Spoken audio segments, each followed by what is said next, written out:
Hello everyone, आई hope कि आप लोग बहुत अच्छे होंगे। आज हम स्टार्ट करने वाले हैं chapter 2 parallel lines and transversal.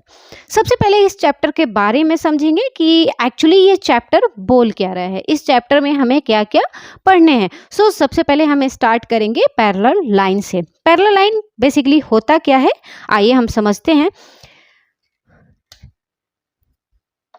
वो लाइन यानी कि दो लाइन है आमने सामने, नाम हम दे देते हैं एल और ये हमारा एम। ये दो लाइन आप देख रहे हो, जब भी दो लाइन एक जैसे हो, मतलब कि एक ही दिशा में हो, या फिर आप आमने सामने की लाइन को भी बोल सकते हैं कि वो पैरेलल लाइन है। अगर लाइन टेढ़ा है, जैसे कि एक लाइन ऐसे आया है और एक लाइन ऐसे आया है, तो ये बेसिकली पैरेलल लाइन है, बट ये जो लाइन है आगे चल के ये एक दूसरे को इंटरसेक्ट कर देगा।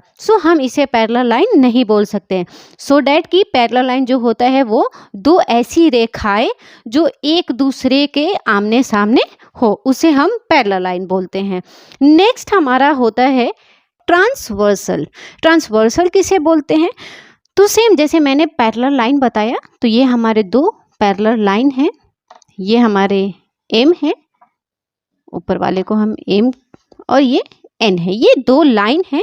इन्हीं दो लाइन के बीच जो लाइन इंटरसेक्ट करता है यानी कि काटता है, तो ये जो हमारा लाइन है ना, जो लाइन कट किया है, तो ये वाला हमारा ट्रांसवर्सल लाइन होता है। आई होप कि आपको ये समझ में आया होगा कि ट्रांसवर्सल लाइन किसे बोलते हैं, क्यों ये ट्रांसवर्सल लाइन बोले जाते हैं। बिकॉज आप यहाँ देख सकते हो कि ये एंगल बन रहे हैं, तो हमने यहाँ पे ए और बी नाम दे दिया। जो हमारा एल है वही ट्रांसवर्सल लाइन है, मतलब कि दो लाइन है, दो लाइन को जब एक इंटरसेक्ट करता है यानी कि कट करता है, उसे ही हम ट्रांसवर्सल लाइन बोलते हैं। थर्ड हमारा होता है कॉरेस्पॉन्डिंग एंगल। कॉरेस्पॉन्डिंग एंगल को समझने के लिए सबसे पहले हम दो पैरेलल लाइन लेंगे, यानी हमने यहाँ दो लाइन लिया, दोनों एक दूसरे के पैरेलल हैं, सब हमने इसका नाम दिया पी क्यू एंड इसको दिया आर एस। आप कोई भी नाम दे सकते हो, ऐसा कोई ज़रूरी नहीं रहता, या बुक में दिया हुआ है तो फिर आप वही नोट डाउन कर सकते हो। यहाँ हमने इसे दिया एक्स एंड वाई, ये हमने इसका नाम दे दिया। यहाँ पे हमने डाला एम एंड एन। आप समझ सकते हो ये जो एक्स है वो हमारा ट्रांसवर्सल लाइन है, यानी कि ये इंटरसेक्ट किया है, तो ये हमारा ट्रांसवर्सल लाइन हुआ। जरूरी नहीं है कि लाइन सीधा ही रहे, टेढ़ा भी होता है। कॉरेस्पॉन्डिंग एंगल किसे कहते हैं? बेसिकली जो हमारे एंगल बनते हैं, यानी आमने सामने जो भी एंगल बनते हैं वो हमारा कॉरेस्पॉन्डिंग एंगल होते हैं। सबसे पहले लेफ्ट साइड में हम देखेंगे कि कितने एंगल बन रहे हैं, तो आप चेक कर सकते हो यहाँ से। तो सबसे पहले जो एंगल है बनेगा ये हमारा, यानी एक्स एम पी, यानी angle X M P, X M P. And दूसरा सेम उसी लाइन में आपको बताना है, तो हमारा सेकंड बन रहा है M N R, M N R. एक एक चीज को अच्छे तरीके से समझिएगा, बिल्कुल समझ में आएगा। उसके बाद थर्ड है, आप सेम हमें अब क्या बताना है इसमें, कि यहाँ पे आप चेक कर सकते हो कि पी एम एन और उसके बाद आर एन वाई, यानी एक हमारा ऐसे बनेगा, हम इसे इरेज कर दे रहे हैं, एक हमारा ऐसे बनेगा और एक हमारा ऐसे बनेगा, मतलब कि पी एम एन, तो angle P M N and R N Y, R N and Y. ये हमारे लेफ्ट साइड के जितने भी एंगल हैं ये बन गए। अब राइट साइड में सेम हम चेक करेंगे।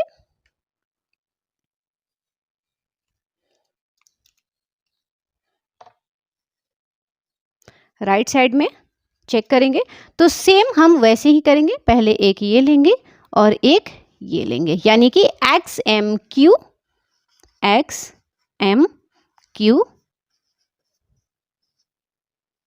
एंगल है। सेकंड एंगल है MNS, यानी MN एंड S। अब इसे हम हटा देंगे। थर्ड और फोर्थ सेम, एक हमारा ऐसे होगा और एक हमारा ऐसे होगा, यानी QMN angle QMN and angle SNY। आप देख सकते हो ये हमारे कॉरेस्पॉन्डिंग एंगल होते हैं, यानी कि लेफ्ट साइड में कितने बने, तो ये एक और ये दो बने थे ना आमने सामने, ये 3 और 4 ये राइट साइड में बने थे, याद रखिएगा, और ये हमारे लेफ्ट साइड में बने थे। आई होप कि समझ में आया होगा। उसके बाद एक होता है इंटीरियर एंगल। इंटीरियर एंगल को भी समझते हैं। फोर्थ है इंटीरियर एंगल। इंटीरियर एंगल मतलब हुआ कि जो भी हमारे बीच में एंगल बन रहे हैं, जो भी हमारे बीच में एंगल बन रहे हैं, सो ये हमारा पैरेलल लाइन था, यहाँ पे हमने नाम दिया था PQMNXY एंड यहाँ पे हमने दिया MN, इसे हमने RS दिया था, RS सारा हमारा क्लोज रहेगा। ठीक है, हमने क्या बताया, इंटीरियर एंगल का मतलब होता है कि जो भी बीच में एंगल बने, यानी बीच में एंगल का मतलब क्या हुआ कि ये जो हमारे एंगल है ना, तो एक ये एंगल हुआ और एक ये एंगल हुआ, वैसे ही इसमें हमारे एंगल क्या बनेंगे, एक ये एंगल बनेंगे और दूसरे ये एंगल बनेंगे, बस यही हमारे इंटीरियर एंगल हैं। इंटीरियर एंगल में 2 एंगल भी होते हैं, उन दोनों को मैं बताऊंगी, अभी सिर्फ हम इंटीरियर एंगल पे फोकस करेंगे। तो हमारे इंटीरियर एंगल कौन कौन से हुए, PMN angle, PMN and angle MNR, ये हो गए लेफ्ट साइड में। राइट साइड में देखेंगे तो राइट साइड में हमारे क्या है, एंगल QMN एंड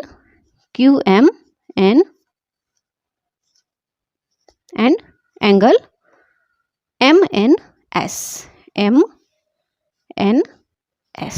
ये हमारे एंगल हुए। फिफ्थ होता है alternate angle. Alternate angle 2 types के होते हैं। सबसे पहले अल्टरनेट एंगल होता क्या है, तो जेड शेप का, जो भी जेड शेप बनता है वो हमारा अल्टरनेट एंगल होता है। अल्टरनेट एंगल 2 टाइप्स के होते हैं। फर्स्ट होता है इंटीरियर अल्टरनेट एंगल और सेकंड होता है एक्सटीरियर अल्टरनेट एंगल।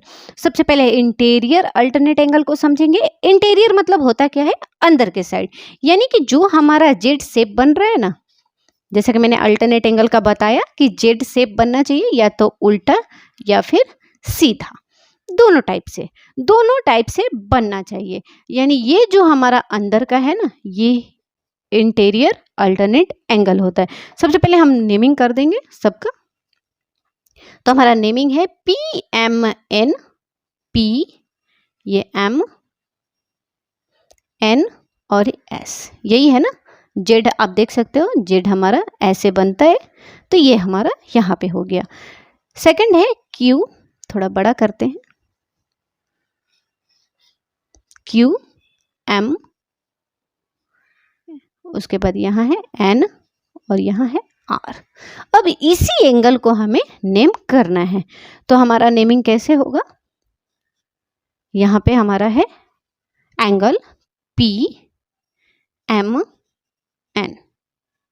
ठीक है, PMN और MNS एंड MNS। सेकंड हमारा क्या है, QMN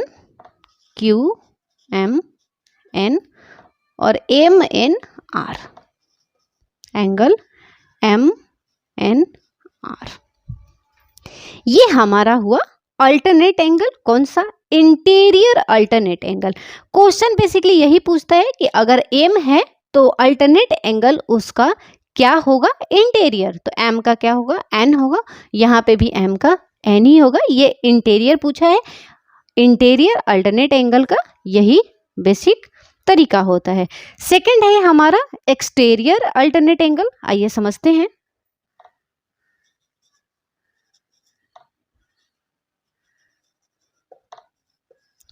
एक्सटीरियर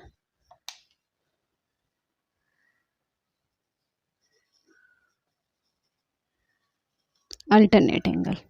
ठीक है, एक्सटीरियर अल्टरनेट एंगल का मतलब होता है कि जो हमारा जेड शेप बन रहा है ना, जेड शेप जो बन रहा है, तो ये अंदर वाला नहीं होगा, जो हमारा यहाँ पे बना है और यहाँ पे बना है, ये एंगल जो है वो हमारा एक्सटीरियर हो जाएगा। अब यहाँ पे भी कैसे बना था हमारा, तो एक हमारा यहाँ बना है और एक हमारा यहाँ बना है, तो ये जो एंगल होता है वो हमारा एक्सटीरियर एंगल होगा। तो अब इसका नाम हमारा क्या दिया हुआ है, तो आप यहाँ देख सकते हो, यहाँ हमारा एस है, एन है और वाई है, यहाँ पे हमारा एक्स है, एम है और पी है। इस वाले में भी आप देख सकते हो एक्स है, एम है एंड क्यू है, और इसमें हमारा आर है, एन है और वाई है। एकदम ध्यान से देखिएगा, हमें ये और इस एंगल से मतलब है, इसमें ये और इस एंगल से मतलब है। अच्छे तरीके से समझिएगा, बी केयरफुली, बहुत अच्छे तरीके से समझ में आएगा। तो हमारा क्या दिया हुआ है, पहले जेड वाले में हमें बताना है, तो एक्स एम पी यानी एंगल एक्स एम पी, इसका क्या होगा, exterior angle S N Y. देख सकते हो X M P S N Y. Second हमारा क्या है, एक्स एम क्यू है, एक्स एम क्यू है, एंड ये हमारा ऐसे गया है, तो ये हमारा होगा R N Y, angle R N Y. I hope कि आपको समझ में आया होगा। बस हमें अभी 2.1 में पहले यही पढ़ना है, यही तक हमें बेसिक है। आप इसको बी केयरफुली समझिए, पक्का समझ में आएगा। ऐसा कुछ भी नहीं है जो आप नहीं समझ सकते, कोशिश करोगे तो बिल्कुल समझ में आएगा। सो अभी का लेक्चर हम यहीं पे स्टॉप करते हैं, मिलते हैं नेक्स्ट वीडियो में। नेक्स्ट वीडियो में मैं 2.1 का क्वेश्चन सॉल्व करवाने वाली हूँ। सो अभी के लिए thank you so much watching for video अच्छा लगे तो प्लीज़ लाइक करें एंड हमारे चैनल को सब्सक्राइब करें, नोटिफिकेशन को ऑन रखें ताकि ऐसे ही इंटरेस्टिंग वीडियो का नोटिफिकेशन मिलता रहे।